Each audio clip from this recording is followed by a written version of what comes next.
Châu Phiên vàng chàng.ពួកគេពិតជាប្តឹងខ្ញុំមែន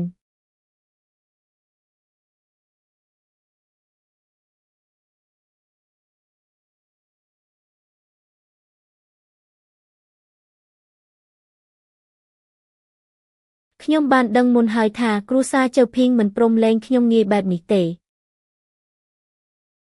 គ្រួសារជើភីងបានប្តឹងខ្ញុំហើយកុំបារម្ភអីរឿងនេះពួកគេមិនអាចឈ្នះបានទេខ្ញុំស្គាល់មេធាវីអាជីពម្នាក់ថ្ងៃបន្ទាប់ឈិនហាវក៏បានបន្ថែមកនី WeChat របស់មេធាវីជំរាបសួរមេធាវីចាងខ្ញុំឈ្មោះឈិនហាវដែលស៊ូវ៉ាន់បានណែនាំខ្ញុំចង់ប្រាប់លោកពីស្ថានភាពរឿងក្តីរបស់ខ្ញុំលោកឈិនកុំបារម្ភអីរឿងក្តីនេះពួកគេមិនអាចឈ្នះបានទេប្រាក់នោះជាទ្រព្យសម្បត្តិផ្ទាល់ខ្លួនរបស់អ្នកពួកគេគ្មានសិទ្ធិទាមទារបែងចែកឡើយបើដាក់ភ្លើងខ្សែនៅទីនេះពេលយប់ប្រកាសជាស្អាតខ្លាំងណាស់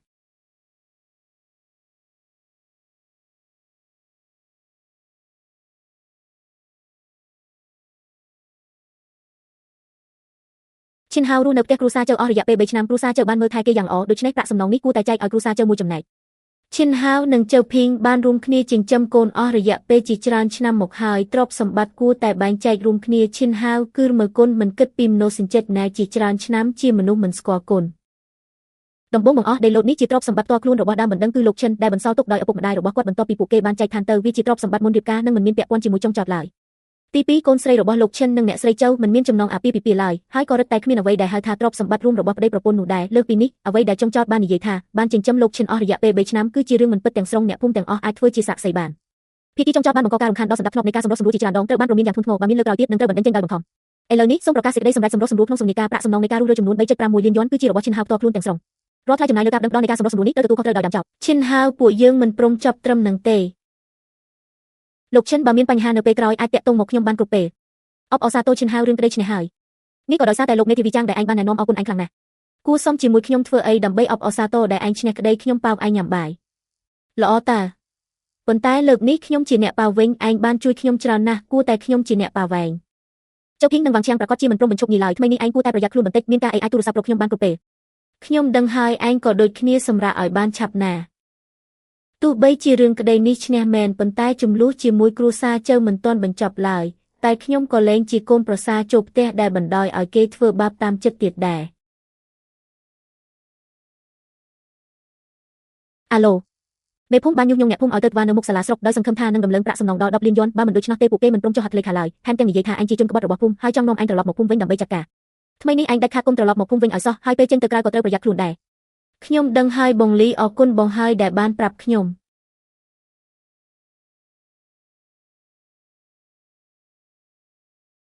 មានការអីមែនទេដោយសារតែរឿងនៅភូមិគ្រួសារវាងខាងលើបានជូនដំណឹងមកយើងថាគម្រោងប្រលានយន្តហោះត្រូវបានផ្អាកជាបណ្ដោះអាសន្នសិនត្រូវរងចាំរហូតដល់វិវាទត្រូវបានដោះស្រាយរួចរាល់ទើបអាចបន្តការងារឡើងវិញបានគឺដោយសារតែពួកគេបង្កចំនួននឹងមែនទេចាសោះ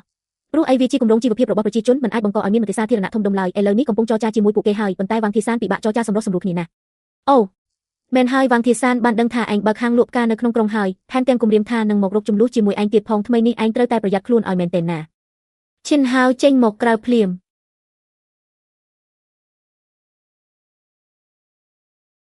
តើពួកគេរកឃើញទីនេះដោយរបៀបណា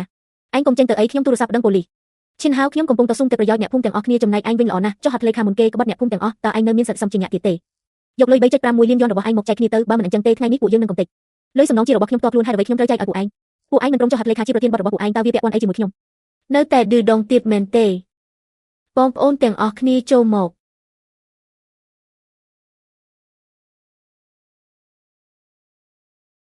ធ្វើអីហ្នឹងមកប្រមូលផ្តុំគ្នានៅទីនេះបង្កការរំខានដល់ការរកស៊ីរបស់ហាងគេមែនទេលោកប៉ូលីសពួកយើងមិនមែនបង្កចំនួនទេពួកយើងមកចាប់ជនក្បត់ភូមិតើខ្ញុំប្រាប់ពួកឯងឲ្យដឹងត្រូវបំបែកគ្នាភ្លាមទៅបើមិនអញ្ចឹងទេខ្ញុំនឹងចាប់ពួកឯងទាំងអស់ទៅវិញសំណាងល្អហើយដែលខាងសន្តិសុខមកបានលឿនកុំអីមិនដឹងជាមានរឿងអីកើតឡើងខ្លះទេបើពួកគេនៅតែបន្តបង្កចំនួនបែបនេះទៀតគង់តែថ្ងៃណាមួយត្រូវតែទទួលផលវិបាកជាមិនខាន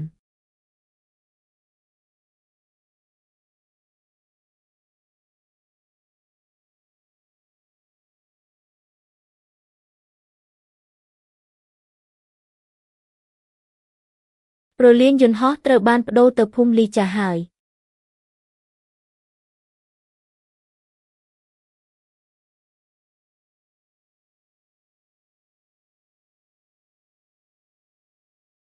មានន័យថាម៉េចហ្នឹងនេះមានន័យថាម៉េច អ្នកទាំងអស់គ្នាកុំស្លន់ស្លោអីនេះគ្រាន់តែចង់បង្ខំឲ្យពួកយើងចុះញ៉ាំប៉ុណ្ណោះប្រលានយន្តហោះមិនអាចបដូរទៅភូមិលីចាបានឡើយឲ្យតែពួកយើងបន្តការតស៊ូរដ្ឋាភិបាលប្រកាសជាយល់ព្រមតាមពួកយើងជាមិនខានកាលពីដំបូងមិនគួរជឿតាមវ៉ាងធីសានសោះ 3.6 លានយន្តក៏ 3.6 លានយន្តទៅគឺនៅតែល្អជាងមិនបានសូម្បីតែមួយសេនគឺមានតែឈិនហាវទេដែលមានគំនិតវែងឆ្ងាយចុះហត្ថលេខាយកលុយតាំងពីព្រលឹមឥឡូវនេះរស់នៅស្រួលបួលក្នុងក្រុងស៊ីផឹកយ៉ាងហឺហាមិនដូចជាពួកគេទេពេលនេះលុយក៏មិនបានតើគម្រោងពិតជាត្រូវបដូរទីដើមមែនឬ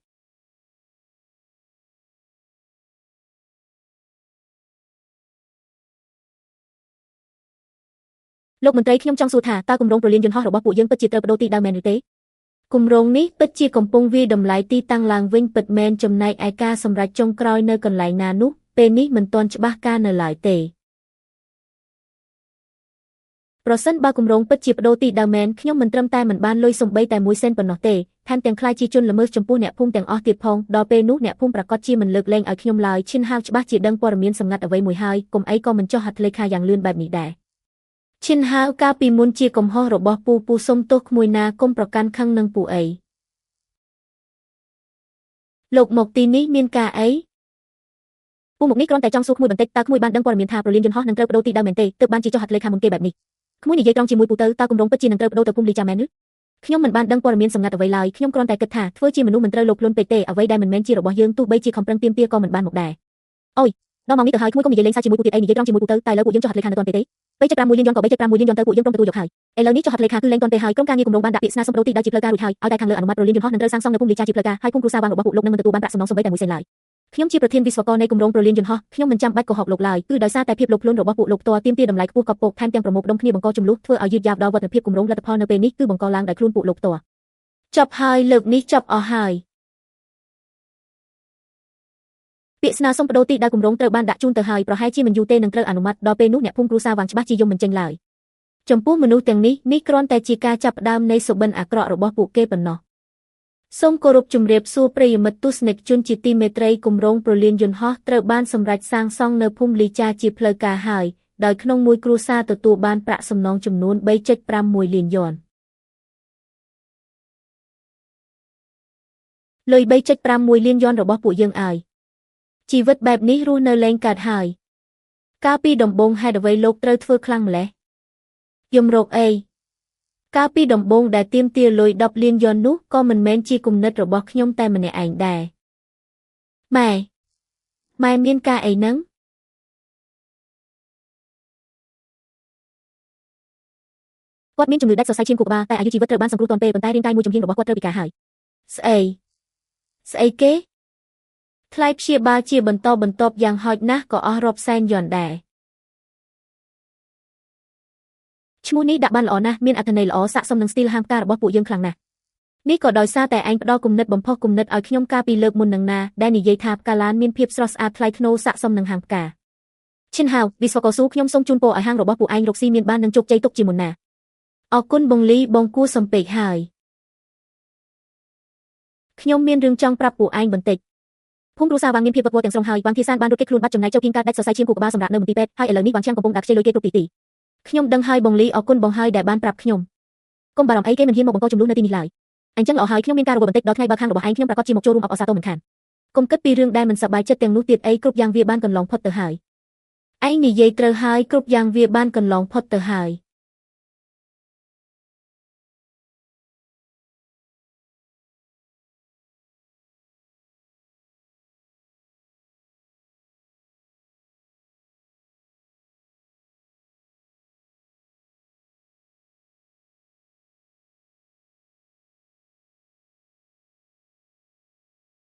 ឈិនហាវខ្ញុំសូមអង្វរែងហើយជួយខ្ចីលុយខ្លះឲ្យម៉ែខ្ញុំព្យាបាលជំងឺផងទៅខ្ញុំព្រមធ្វើជាគោជាសេះបំរើឯងក៏បានដែរបងថ្លៃខ្ញុំដឹងខុសហើយអត់ទោសឲ្យខ្ញុំផងបានទេម៉ែខ្ញុំដាច់សរសៃឈាមខួរក្បាលសម្រាប់នៅមន្ទីរពេទ្យត្រូវចំណាយលុយរាប់សែនយន្តឯងជួយខ្ចីលុយខ្លះមកខ្ញុំប្រកាសជាសឹងឯងវិញពិតមែនកំឡុងម្នាក់នេះគួរឲ្យអាណិតខ្លាំងណាស់លោកជង្គង់នៅទីនេះដើម្បីសុំខ្ចីលុយពិតជាកូនតែខ្ញុំមែនមិនថាពីមុនមានចំនួនអ្វីទេបើអាចជួយបានក៏ជួយគេបន្តិចទៅពិតមែនហើយម្នាក់នេះហាក់ដូចជាប្រងើយកន្តើយពេកហើយគេបានបន្ទាបខ្លួនសុំទោសទៅហើយនៅតែគ្មានប្រតិកម្មអីសោះបងថ្លៃកាលពីមុនខ្ញុំបានធ្វើខុសច្រើនណាស់ឯងចង់ស្ដីបន្ទោសខ្ញុំយ៉ាងណាក៏បានដែរតែសូមអង្វរជួយម៉ែខ្ញុំផងទៅខ្ញុំមិនមែនជាបងថ្លៃរបស់ឯងទេខ្ញុំនិងគ្រួសាររបស់ឯងគ្មានពាក់ព័ន្ធគ្នាតាំងពីយូរណាស់មកហើយចំណែកឯលុយគឺខ្ញុំមិនខ្ចីឲ្យឡើយឯងទៅវិញទៅហេតុអ្វីបានជាឯងប្រងើយកន្តើយបែបនេះ ម៉ែខ្ញុំចិត្តស្លាប់ទៅហើយអាមនុស្សរមើគុណពួកយើងបានចិញ្ចឹមអញអស់រយៈពេល3ឆ្នាំឥឡូវនេះឯងមានលុយហើយចែកឲ្យពួកយើងបន្តិចវាយ៉ាងម៉េចទៅលុយ 3.51 លានយ៉ននោះតាមពិតទៅត្រូវតែមានចំណែករបស់គ្រួសារយើងមួយចំណែកមនុស្សដែលគួរឲ្យអាណិតតែងតែមានចំណុចដែលគួរឲ្យស្អប់ខ្ពើមនេះគឺជារឿងដែលគេបង្កឡើងដោយខ្លួនឯងប៉ុណ្ណោះរបស់សម្រាប់បើខាងនៅថ្ងៃស្អែកត្រូវបានរៀបចំរួចរាល់អស់ហើយខ្ញុំបានអញ្ជើញប៉ាម៉ាក់របស់ខ្ញុំឲ្យមកទីនេះដែរពួកគាត់ក៏ចង់ជួបឯងខ្លាំងណាស់អូលោកពូនឹងអ្នកមានចង់មកដែរមែនទេខ្ញុំមិនទាន់បានរៀបចំខ្លួនរួចរាល់នៅឡើយទេតើខ្ញុំគួរតែទិញកាដូអ្វីខ្លះទៅតើពួកគាត់ចូលចិត្តអ្វីខ្លះហាហាឯងកុំភ័យអីប៉ាម៉ាក់របស់ខ្ញុំពួកគាត់ល្អខ្លាំងណាស់គ្រាន់តែមកលេងមើលប៉ុណ្ណោះមិនបាច់ទិញកាដូអីទេឈិនហៅថ្ងៃនេះបើឯងមិនព្រមឲ្យពួកយើងខ្ចីលុយទេខ្ញុំនឹងឲ្យម៉ែខ្ញុំស្លាប់នៅក្នុងហាងរបស់ឯងក្មួយចិនក្មួយពិតជាមានសមត្ថភាពនិងរូបរាងសំខាន់ណាស់ស៊ូវ៉ាន់របស់ពួកយើងបានធ្វើការជាមួយពួកយើងពិតជាកក់ក្ដៅចិត្តណាស់អរគុណលោកពូនិងអ្នកមីងខ្ញុំនឹងមើលថែស៊ូវ៉ាន់ឲ្យបានល្អអ្នកទាំងអស់គ្នាមកមើលទីនេះភ្លាមមកម្ចាស់ហាងម្នាក់នេះរំលឹកគុណណាស់ឃើញគេមានអាសន្នហើយមិនព្រមជួយសង្គ្រោះឡើយឈិនហៅអាមនុគ្មានសិទ្ធិសំចិញ្ញៈយកលុយមកឲ្យខ្ញុំវិញភ្លាមតើមានរឿងអីកើតឡើងហ្នឹងថ្ងៃបើខាងសោះហេតុអ្វីបានជាបង្កចំនួនបែបនេះទៅវិញឯងមកទីនេះធ្វើអីទៀតខ្ញុំបាននិយាយរួចហើយថាមិនខ្ចីលុយឡើយឆាប់នាំគាត់ចេញទៅភ្លាមទៅកុំមកបង្កការរំខានដល់ថ្ងៃបើខាងរបស់ខ្ញុំហ៎ឲ្យទៅមែនទេបើថ្ងៃនេះឯងមិនឲ្យលុយខ្ញុំ5សែនយ៉នទេគឺខ្ញុំមិនទៅណាទាំងអស់វ៉ាងឆាំងឯងកុំហួសហេតុពេកបើនៅតែបន្តបង្កចំនួនទៀតពេលខាងសន្តិសុខមកដល់គឺមិនមែនគ្រាន់តែដេញចេញងាយបែបនេះឡើយខ្ញុំនាំម៉ែខ្ញុំមកសុំលុយគឺជារឿងត្រឹមត្រូវបំផុតបើមានសមត្ថភាពពួកឯងចាប់ពួកយើងទាំងពីរអ្នកម្ដាយកូនទៅបងលេងកុំតន់ RVA ថ្ងៃនេះថ្ងៃបើខាងកុំឲ្យឆុងជាមួយរឿងមិនល្អ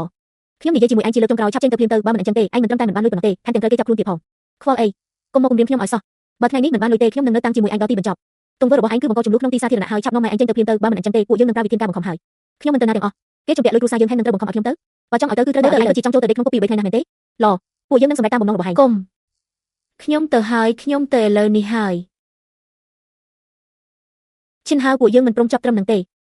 មនុស្សប្រភេទណាទៅនឹងយកម្ដាយបង្កើតរបស់ខ្លួនមកធ្វើជាឧបករណ៍គំរាមកំហែងពិតជាគ្មានការខ្មាស់អៀនសោះកាលពីមុនខ្ញុំបានរស់នៅភូមិគ្រួសារវាងអស់រយៈពេល3ឆ្នាំពួកគាត់តែងតែចាត់ទុកខ្ញុំដូចជាអ្នកបម្រើដែលចាំតែប្រើប្រាស់តាមចិត្តលោកពូនិងអ្នកមីងរឿងរ៉ាវគឺមានតែប៉ុណ្្នឹងឯងក្មួយឈិនក្មួយធ្វើបែបនេះគឺត្រឹមត្រូវហើយចំពោះមនុស្សប្រភេទនេះគឺដាច់ខាតមិនត្រូវចិត្តទុនឡើយកាលពីមុនធ្វើឲ្យក្មួយត្រូវរង